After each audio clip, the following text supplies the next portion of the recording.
This is the story of how a $9.2 billion technological marvel became one of Las Vegas's most controversial cash grabs. The Aria Resort and Casino was supposed to revolutionize the Strip with cutting-edge smart rooms and sustainable luxury, but 15 years later, it's charging guests $56 a night just to exist, while its carpets literally fall apart. When MGM president Jim Murren announced CityCenter in November 2004, he wasn't thinking small. When he envisioned an urban district that would rival Greenwich Village or Haight-Ashbury, calling the site probably the best developable opportunity in Las Vegas, maybe the planet. What started as a $4 billion project would balloon into the most expensive privately financed development in United States history, ultimately costing over $9.2 billion and leaving investors with losses that could have built an entire new mega resort. The ambition was staggering. While CityCenter would span 67 acres on the Strip, featuring the Aria Resort as its crown jewel, alongside the Vidara Condo Hotel, Waldorf Astoria, Veer Towers, and the Crystals Shopping Mall. They assembled an all-star team of architects including Cesar Pelli and Associates, Raphael Vinoli, and Foster & Partners. The Aria itself would consist of two curved glass towers, 61 and 51 stories high,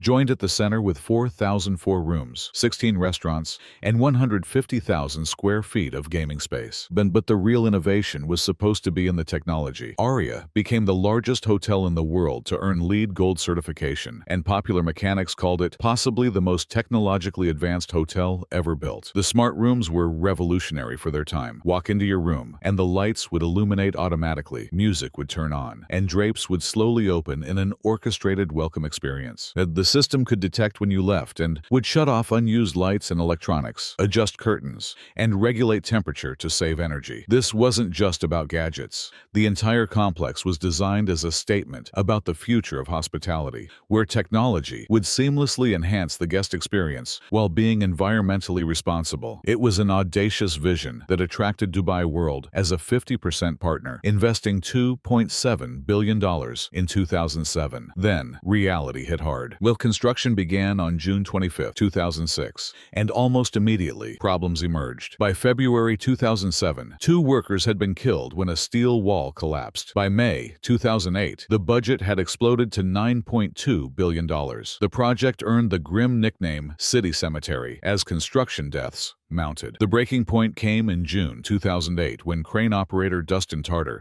became the 6th worker to die on the project. Fed up with dangerous conditions and brutal 24-hour construction schedules, both workers walked off of the job, shutting down the entire $9.2 billion development for a day. A carpenter with 28 years of experience told reporters that deaths were the result of the fact that a lot of the guys were tired from working too many hours. State and federal safety inspectors eventually found 42 serious violations during their review of the construction site, revealing a pattern of improper fall protection systems and dangerously stored flammable materials. And the Las Vegas Sun investigation exposed how OSHA investigators found serious safety violations, but often did not follow up with aggressive enforcement, instead withdrawing or reducing fines after meeting privately with contractors. But the safety issues were just the beginning of CityCenter's troubles. In July 2008, with the Harmon Hotel already 22 stories high, engineers discovered that faulty rebar installation had compromised the structural integrity of 15 floors. While testing showed the building was vulnerable to collapse during an earthquake,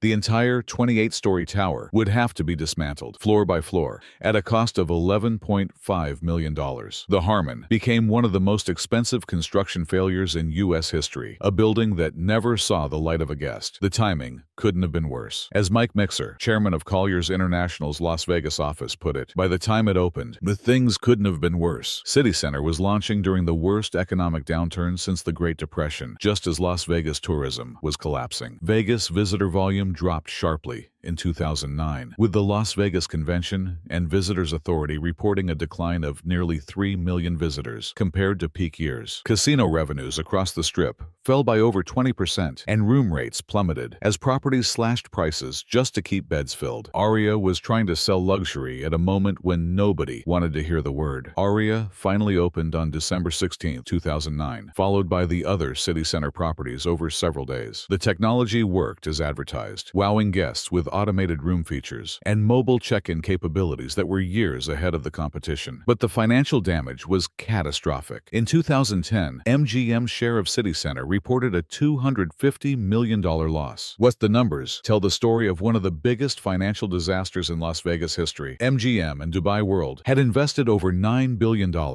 but by 2021, they were selling off pieces for fractions of their investment. The Crystals Mall went for $1.1 billion in 2016. The Waldorf Astoria sold for just $214 million in 2018. The empty lot where the Harmon once stood fetched $80 million in 2021. The final reckoning came in 2021 when MGM bought out Dubai World's remaining stake for $2.1 billion and then immediately turned around and sold Aria and Vidara to Blackstone for $3.89 billion in a sale-leaseback deal. This was significantly less than the $4.25 billion MGM got for Bellagio or the $4.6 billion for Mandalay Bay and MGM Grand. Industry analysts estimate that MGM Resorts and Infinity World have eaten billions in losses based upon their original investment, with the total loss approaching $4 billion. Today, 15 years after opening, with Aria's transformation from technological showcase to what critics call an overpriced dump is complete. The smart room technology that once impressed guests is now standard across the industry, but Aria's implementation is showing its age. Recent guest reviews paint a picture of decline. The room itself looked nice at first glance, but the carpet was in terrible shape, pulled up, rippled, and then clearly worn out in multiple spots. What's more telling is that these complaints aren't isolated incidents. They reflect a systemic pattern of deferred maintenance across the property. Housekeeping standards have also drawn repeated criticism, with guests reporting rooms that weren't properly cleaned between stays. For a resort that once prided itself on flawless presentation and world-class service, these failures represent a dramatic fall from grace. Former employees have noted that staffing cuts have made it nearly impossible to maintain the level of quality Aria once delivered, leaving a skeleton crew responsible for thousands of rooms. The real insult to guests comes in the form of relentless fee increases. Aria now charges a mandatory resort fee of $56.69 per room nightly, plus a $150 daily deposit. These fees increased twice in 2024 alone, with the most recent hike adding $5 per night in December. Parking fees have also risen, with self-parking now costing $20 on weekdays and $25 on weekends. To put that into perspective, a guest staying for a long weekend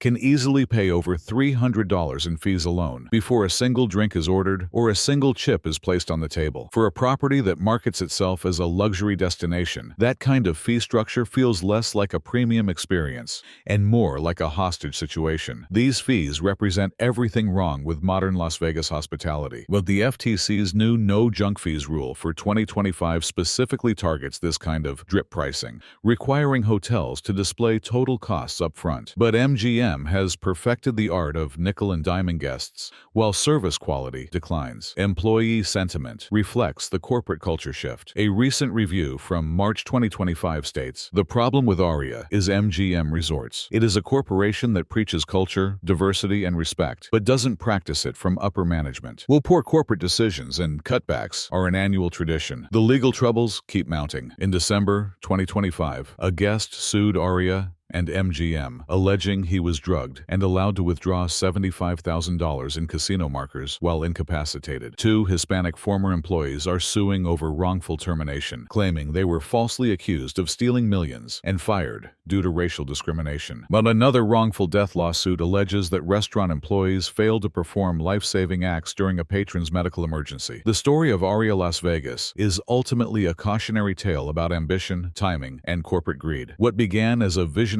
project to create the world's most advanced resort became a financial catastrophe that cost investors billions. The technological innovations that made Aria special have been commoditized, while the property itself has been squeezed for every possible dollar through endless fees and cost-cutting measures. Jim Murren's dream of creating Las Vegas's Greenwich Village has become a corporate-owned cash extraction machine where guests pay premium prices for deteriorating conditions. The $9.2 billion question isn't whether Aria was worth building. It's whether the current version represents everything that's wrong with modern hospitality, where financial engineering has replaced genuine innovation and guest satisfaction.